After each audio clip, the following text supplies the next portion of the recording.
3월 29일 라디오 금천 뉴스라인 초대석입니다. 자, 오늘 이 시간에는요. 어제 28일이죠. 이전 개소식을 한 금천주거복지센터 윤정선 실장님 모시고 이야기 들어보겠습니다. 네, 안녕하세요. 네, 안녕하세요. 반갑습니다. 네, 네, 목소리가 상당히 아름다우시네요. 네. 처음 듣는 얘기입니다. 네, 오늘 날씨가 꽤 쌀쌀한 건가요? 어떠세요? 오실 네, 때? 안 그래도 네. 다시 겨울이 오는 건가. 내일 눈 온다는 얘기도 있더라고요. 아침 저녁으로는 좀 아직은 좀 쌀쌀한 것 같아요. 좋습니다. 예, 낮에는 봄인데 그렇죠. 네. 여기가 지하실에 따뜻한 것 같아요. 아, 그런가요? 네. 어제 또 이전 개소식을 했다고 하는데 어디로 뭐 이사를 하셨는지. 네, 그리고 날씨가 어제는 괜찮았나요? 네. 어제는 제가 바빠서 날씨를 챙길 틈이 없었어요. 저희 사무실이 원래는 이전에는 가산동 쪽에 있었습니다. 삼공단 혹시 아세요? 삼공단 쪽에 있었는데 철길을 넘어가야 되는 위치였어요. 그러다 보니까 아무래도 주민들이 접근성이 좀 떨어졌어요. 아무래도. 근데 독산동 현대지식산업센터로 이사를 왔습니다. 온지는 사실은 작년에 왔어요. 작년에 왔는데 아무래도 조금 홍보도 덜 된 것 같기도 하고 찾아오시는 분들은 알아서 잘 찾아오시긴 하지만 훨씬 과거에 비해서는 많이 찾아오시긴 해요. 가까우니까. 네. 아무래도 또 주민들이 접근하기에는 좀 위치적으로 좀 좋은 곳인 것 같은데요. 네, 확실히 달라진 게 걸어서 오실 수 있으니까 다들 버스를 탈 필요가 없더라고요. 금천구가 좀 좋은 점 중에 하나가 작잖아요, 구가. 그러다 보니까 걸어서 끝에서 끝까지 가는 게 그렇게 오래 걸리지 않더라고요. 네. 일단은 주민들이 좀 가까이 있으면은 편리하게 이용할 수 있지 않을까 싶습니다. 그 금천주거복지센터라고 하면은 잘 모르는 분들도 많으실 것 같은데요. 어떤 일을 하는 곳인지 간단한 소개 좀 부탁드려 볼게요. 예. 네, 저희 주거복지센터는 주거에 관련된 사실상 모든 분야의 상담을 진행하고 있습니다. 그리고 지원을 하고 있어요. 어떻게 되는 거냐면 기본적인 업무는 저희는 이제 상담을 하고 있어요. 주거 관련된 모든 상담. 뭐 예를 들어서 이사를 가야 되는데 보증금이 부족하다. 아니면 없다. 부족하다보다는 없다. 아니면 임대료가 연체가 됐다. 아니면 연료비, 집수리가 필요하다. 막 이럴 때도 저희한테 도움을 요청하시고 저희가 직접 도움을 드리기도 하고 아니면 도움을 줄 수 있는 분야를 찾아서 연결해 드리기도 하고 또 그 외에도 아무래도 세입자분들하고 많이 상담을 하다 보니까 자신들의 권리를 잘 모르시는 분들이 계세요. 그래서 권리 옹호를 해드리는 그런 활동들도 하고 있습니다. 네. 그러면은 여러 분야에 지원을 하고 계시는데 누구나 이용을 할 수 있는 건가요? 네, 당연히 누구나 이용할 수 있고요. 네. 요즘에는 옛날에 비해서 그 청년층이라든가 청장년층들이 많이 오세요. 상담도 많이 들어오고. 그러니까 저희가 주로 하고 있는 업무 중에 하나가 임대주택 정보 드리고 안내해 드리는 게 있어요. 그 안내를 요청하시는 분들이 아무래도 옛날에는 다 좀 노인분들이라든가 그런 분들이 많았는데 요즘은 진짜 청년들이 청년을 위한 주거 정책도 많아지긴 했지만 청년들이 그런 욕구를 가지고 저희한테 정보를 요청하고 상담을 하는 케이스도 정말 많아졌어요. 이 주거복지센터가 뭐 이게 저희 금천구에만 있는 건지 아니면은 다양하게 또 자치구별로 다 있는 건지 그런 소식도 좀. 저희 금천주거복지센터는 2013년부터 이제 금천구에 있었는데 그 당시에는 금천구와 구로구를 저희가 담당했었어요. 2018년 4월 달까지는 저희가 죄송합니다. 구로 금천 지역을 담당했었고 그 당시까지 10개 센터가 서울시에 있었어요. 이따가 작년 4월 달에 15개를 추가로 개소해서 현재로는 25개구에 다 있습니다. 그럼 자치구별로 다 진행이 되고 있는 거네요? 서울시 자치구는 모든 자치구에 있고 그중에서 이제 16개 센터는 민간이 위탁받아서 하고 있고요. 그다음에 9개 센터는 SH가 위탁받아서 지역 센터를 운영하고 있습니다. 그러면은 금천구 같은 경우에는 어떻게 운영이 되는 거죠? 네, 금천구 같은 경우에는 민간인 저희 주거복지협회 에서 위탁받아서 지금 운영하고 있습니다. 네, 운영은 어떻게 잘 되시나요? 네, 사실은 이제 민간이다 보니까 약간 어려운 점도 많죠. 사실 저희가 그 서울시에서는 계속 그 법인과의 사무실 분리 아니면 독립된 공간 이런 걸 다 요구하는데 저희한테 법인에서 센터를 운영하기 위해서 들어가는 비용도 꽤 커요. 근데 그중에서 이제 사무실 유지 비용 같은 게 꽤 크다 보니까 아무래도 어려운 점이 있죠. 저희가 민간 일반 임대를 통해서 살고 있기 때문에 네. 예, 라디오 금천도 그렇겠지만 저희도 월세를 내고 있거든요. 네네. 예를 들어서 다른 센터 같은 경우에는 뭐 구의 어떤 지원을 예, 받기도 받거나, 하고 다 예. 달라요 현재로서는. 근데 구마다 다르기도 하고 서울시에서도 지금 이제 그런 장소 상담실 아니면 센터의 어떤 장소를 마련해 주기 위해서 애를 쓰고 있긴 해요. 근데 네. 자치구하고 약간 그런 것들이 자치구의 형편이랑은 또 다른 거니까 예, 어려운 점이 좀 있습니다. 주거복지센터잖아요. 네, 네, 네. 주거복지센터라고 하면은 그 외부에 뭐 주변에 있는 뭐 주거복지와 관련돼 있는 상담이라든지 어려운 점을 해결해주고 있는 거잖아요. 그렇죠, 그런데 거죠. 어떻게 보면 복지센터 자체가 지금 운영하는데 어떤 어려운 점이 있는 건 아닌가 싶어서 네. 물어봐 주시니까 고마운데요. 네. 아무래도 서울시에서 나오는 사업비는 그 사업비하고 인건비가 딱 나오거든요. 네. 그러다 보니까 운영비는 이제 그 법인에서 알아서 하는 그런 시스템이에요. 그러다 보니까 저희 같이 좀 그래도 법인이 주거복지의 개념이 있는 법인 같은 경우는 좀 나아요. 이렇게 네네. 사무실을 얻어주고 운영을 할 수 있도록 인력도 지원해주고 하는 법인이 있는가 하면 또 어떤 법인들은 이제 조금 더 힘든 법인도 있고 네. 저희 같은 경우에는 그래도 좀 나은 편이에요. 다른 구에 비해서는 예, 많은 도움을 받고 있습니다. 네. 도움을 많이 받고 있다고 네. 하시네요. 자, 우리가 그 주거복지라는 개념에 대해서 한번 좀 짚어봤으면 좋겠는데 과연 주거복지라는 게 뭔가요? 사실 우리가 복지하면 네. 떠오르는 게 어떤 거세요 혹시? 뭔가 도와주고 혜택을 받고 그쵸. 뭐 이런 네, 부분? 네. 네. 약간 뭔가 어려우신 분들이라든가 아니면 힘든 상황에서 도움을 받고 주고 하는 이런 것들이 복지하고 그렇죠. 떠오르잖아요. 네네. 그렇죠. 근데 사실 우리가 그 북유럽 생각해 보시면 노르웨이, 뭐 핀란드, 스웨덴 생각해 보시면 복지의 천국이잖아요. 아, 그렇죠. 그 복지 생각해 보시면 어떤 생각이 들어요? 이게 좀 개념 자체가 좀 약간 다르죠, 그죠? 예. 지겠는데요. 그게 약간 우리한테 심어져 있는 복지의 어떤 한계, 복지라고 생각하는 개념의 한계가 아닐까. 사실은 그것이 복지거든요. 그 사람들이 누리고 있는 당연한 것들, 네네. 그 누리는 것들, 당연한 것들 중에서 잘 살고 사실은 이제 복지라는 건강하고 행복하고 안락한 그 상태가 복지라는 거예요. 근데 그 상태를 할 수 있도록 책임지고 도와줘야 될 곳이 국가의 의무예요. 그렇죠. 네, 의무인데 이제 우리는 약간 그 국가의 의무를 약간은 개인의 책임으로 돌리는 게 있지 않은가 여태까지 그래 왔고, 근데 그 중에서도 주거복지는 여태까지는 헌법에서도 국민이 그냥 행복하게 살 권리를 국가는 지원해야 된다 뭐 이런 정도로 아주 개념적으로 있었거든요. 네네. 근데 2015년도에 주거기본법이 통과되면서 아예 주거기본법이 생겼어요. 그러다 보니까 국가의 의무로 국민 모두가 쾌적하고 안정적인 주거 환경에서 인간다운 주거 생활을 할 권리가 있으니 그 권리를 지켜주기 위해서 그건 당연한 권리니까 국가가 책임져야 된다. 네네. 예, 이렇게 바뀌었어요.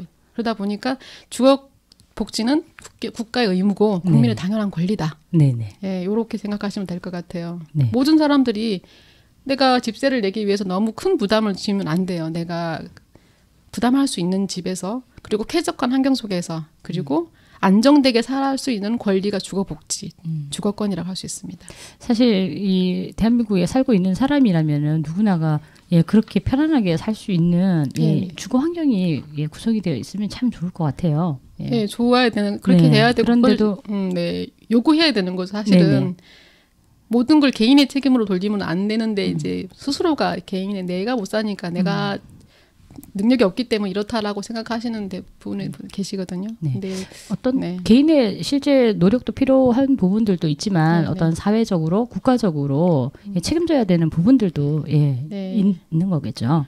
우리가 예를 들어서 뭐 인권하면 당연히 당연한 걸 생각하잖아요. 근데 주거권도 그 중에 하나의 권리라는 건 당연한 거죠. 그래서 물론 개인이 노력해도 당연한 거긴 하지만 그게 부족하다면 당연히 국가에서 책임져주고 보완해줘야 되는 게 당연하다는 거죠. 네. 저희가 이제 이런 얘기를 자꾸 이렇게 하다 보니까 저도 생각이 이런 쪽으로 좀 많이 해봐야 되겠다라는 게 느껴지네요. 맞습니다. 네. 우리 금천구의 또 주거 형태는 어떤 특징들이 별도로 따로 있는지, 그리고 거기에 맞는 뭐 대응책이 있다고 하면 뭐 어떤 특징들이 있을까요? 뭐 다른 자치구나 이런 것들 보면은 주거 형태가 사실 차이가 있을 수밖에 없기는 하잖아요. 금천구만의 특징 있다면 어떤 특징들이 있을까요? 네, 저희가 이제 아무래도 주거복지센터 일을 하다 보니까 다른 구와 이렇게 비교를 하게 되고 아시다시피 강서구라든가 노원구 같은 경우에는 대부분이 아파트 위주의 그 주거 구조예요. 근데 네네. 금천구 같은 경우는 특이하게도 그 아파트에 사는 사람보다는 일반 주택, 예, 일반 주택, 다가구 단독, 빌라 연립에 사시는 분들이 더 비율이 높은 게 다른 구랑의 약간 다른 점이더라고요. 네네. 그러다 보니까 그에 맞는 약간 대책이 있어야 되겠다. 그런 대응 있어야 되겠다 생각하고 사실 지금까지 진행되고 있는 저희들은 주로 이제 취약계층을 만나다 보니까 금천구 같은 경우에는 옛날에 지어진 단독 다가구들이 지하들이 많아요. 지하에 사람이 사실은 살아서는 안 되는 곳이거든요. 지하는 아무래도 우리 알다시피 라돈도 나온다고 하잖아요. 뭐. 네네. 건강상의 문제도 많이 있죠. 네, 안 그래도 이제 그 취약해서 경제적으로 취약해서 지하 가구에 사는데 또 지하 가구에 사는 것 때문에 또 건강이 악화되는 이런 악순환이 되는 그런 집들이 금천구에 많이 있어요. 그래서 저는 되게 좋은 정책 중에 하나로 생각하는 것이 네네. 그 금천구에 6호까지 나왔나 보린주택 지하에 사시는 홀몸 어르신들을 이제 그 지상에 공동체 주택으로 옮겨드리는 그런 사업을 금천구는 해왔잖아요. 네, 그렇죠. 네, 저는 이게 굉장히 좋은 정책을 생각하고 집만 옮기는 게 아니라 그분들의 공동체성 혼자 외롭잖아요. 지하에 혼자 고립되어 있고 내가 힘드니까 누굴 만나기도 싫고 그랬는데 그렇게 공동체 주택을 살면서 아무래도 활동도 늘어나고 건강해지시는 것 같더라고요. 그렇죠. 그런 것도 좀 늘어났으면 더 좋겠다 생각하고 네. 좀 더 그런 부분에 대해서도 좀 더 확대해서 이어갈 수 있으면 더 좋겠죠. 예, 그것도 그렇고 이제 또 이제 임대주택이 좀 주택 수는 한정돼 있잖아요. 우리가 지을 땅이 계속 있는 게 아니기 때문에 한정돼 있는데 그 매입 임대주택이 제가 볼 때는 많지 않다고 생각하는데 또 관에서 볼 때는 많다고 생각하는 것 같더라고요. 저희는 실제로 이제 연계를 하다 보면 금천구에는 LH가 갖고 있는 임대주택이 부족했기 때문에 못 해주는 경우가 많았는데 저는 부족하다 생각합니다. 임대주택이. 네. 아마 그 지원센터에서 생각하는 방향과 구에서 생각하는 네, 그럴 수 있을 이런 것 것들이 같아요. 차이가 아무래도 날 수밖에 없지 않을까요? 네. 그럴 것 같아요. 아무래도 저희는 자꾸 요구하는 입장이고 그 욕구가 있는데 없기 때문에 줄 수 있는 게 없기 때문에 부족하다고 느끼는 것 같은 것도 큰 것 같습니다. 네. 그렇다라면은 금천구가 어떤 뭐 정책적으로 개선을 해야 되는 방향이 있다라면은 그런 부분에 대해서는 어떻게 생각하세요? 정책적으로? 예. 네, 저는 주거 정책을 지원할 수 있는 일단 조례가 없어요. 우리 금천구에는 주거복지 조례가 없고 그 근거를 가지고 이제 예를 들어서 비용을 쓰거나 사업을 하거나 할 때 근거가 낼 수 있는 조례가 없는 것도 사실은 좀 아쉽고요.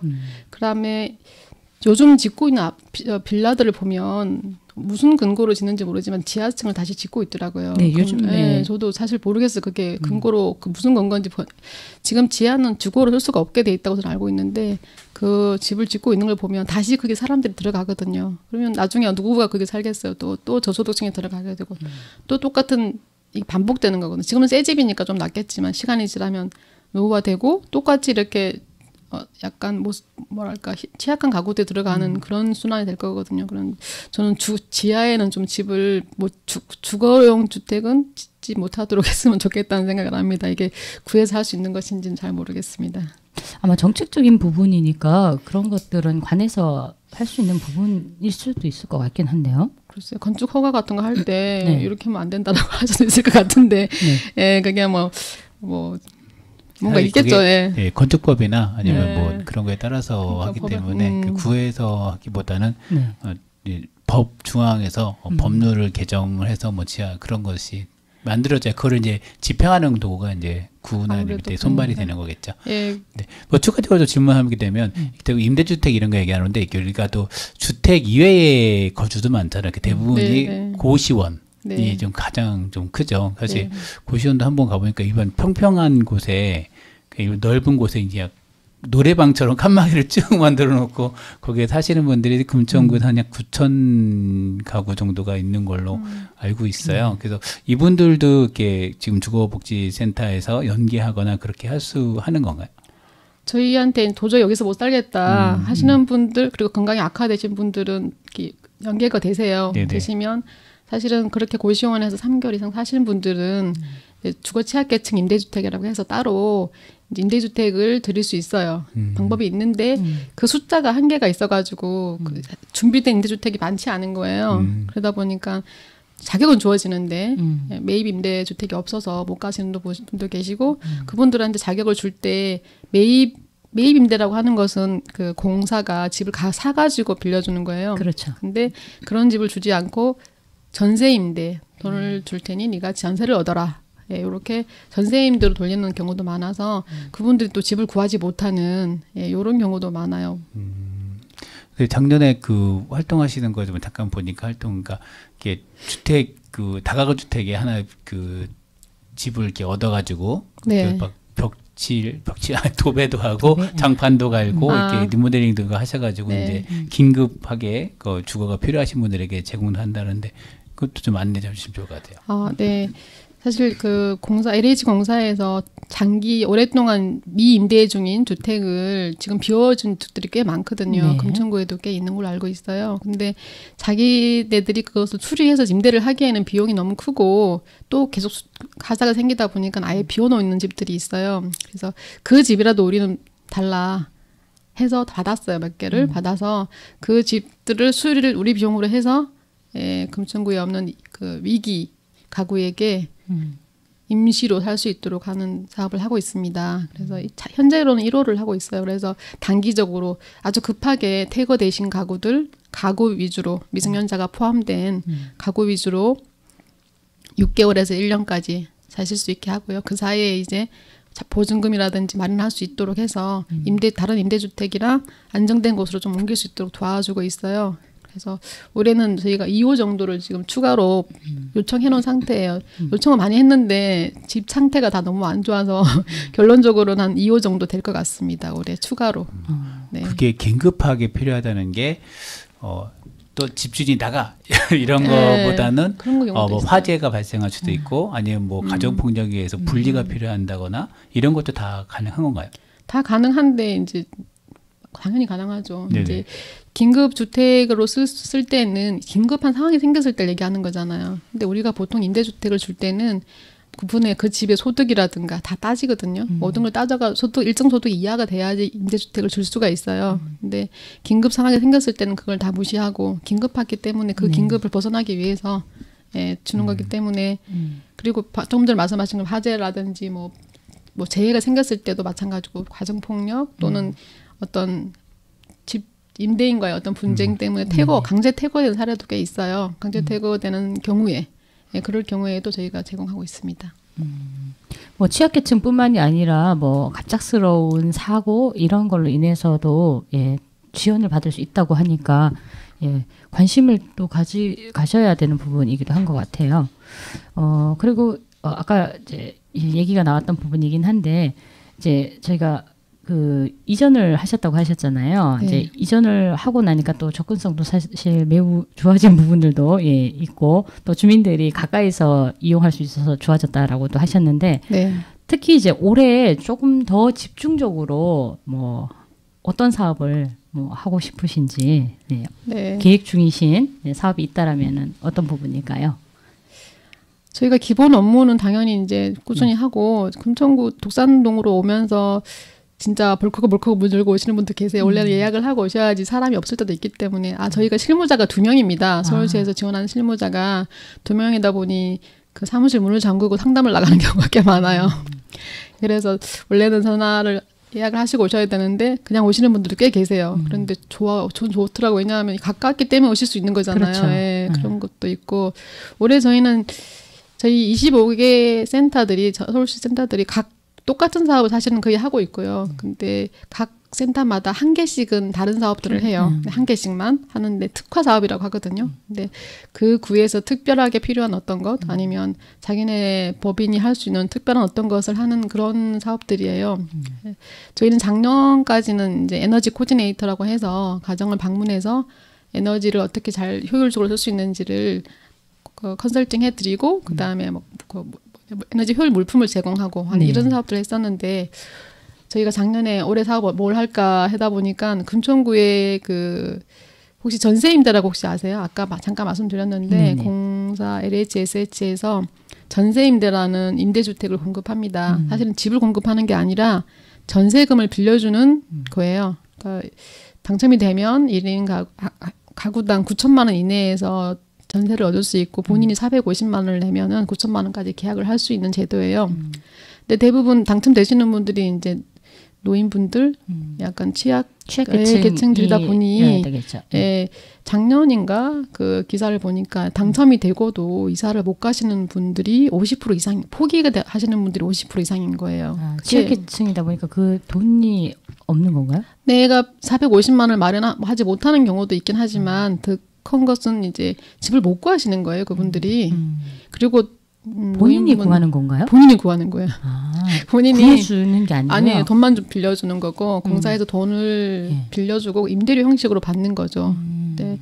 수급자 같은 경우에는 그런 임대료도 이제 주거급여로 나오기 때문에 큰 그 경제적인 부담은 없어요. 그런데 당장 집을 구하는 게 어려운 거죠.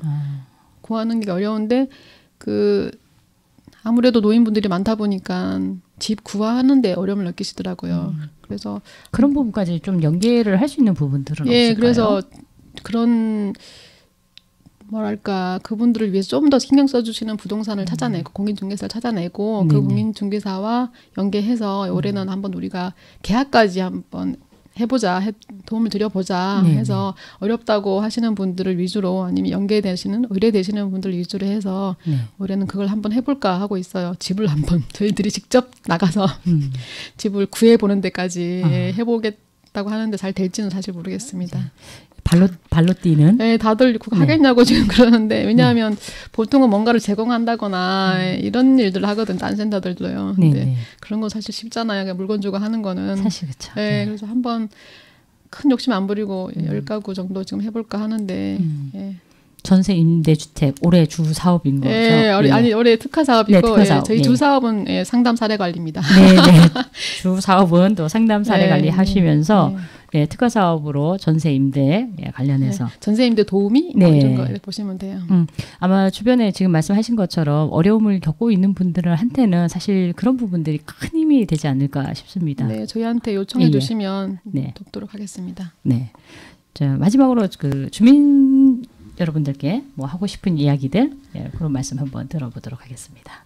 벌써 마지막인가요? 뭐 추가적으로 하실 말씀 있으시면은 나눠봐도 좋을 것 같아요. 아까 저는 그게 제일 중요한 것 같아요. 그 주거라는 거는 권리라는 걸 인식했으면 좋겠어요.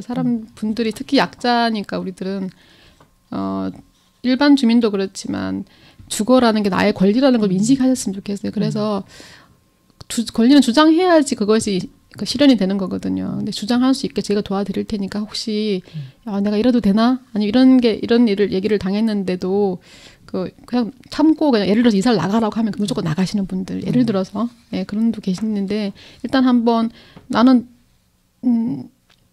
이래도 되는 것인지 이런 권리 나한테 없는 것인지 이런 것들을 조금 알아보시고 주장을 해야 되거든요.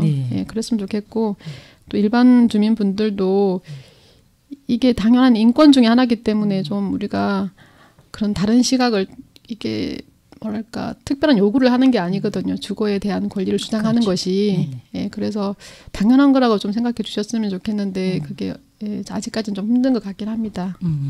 나의 권리다 생각하시고 또 힘든 부분이 있으면은 금천주거복지센터 문을 두드리셔야 될 것 같습니다. 자, 오늘은요. 이전 개소식을 한 금천주거복지센터 윤정선 실장님을 모시고 이야기를 들어봤습니다. 라디오 금천 뉴스라인의 이성호 한영진이었습니다.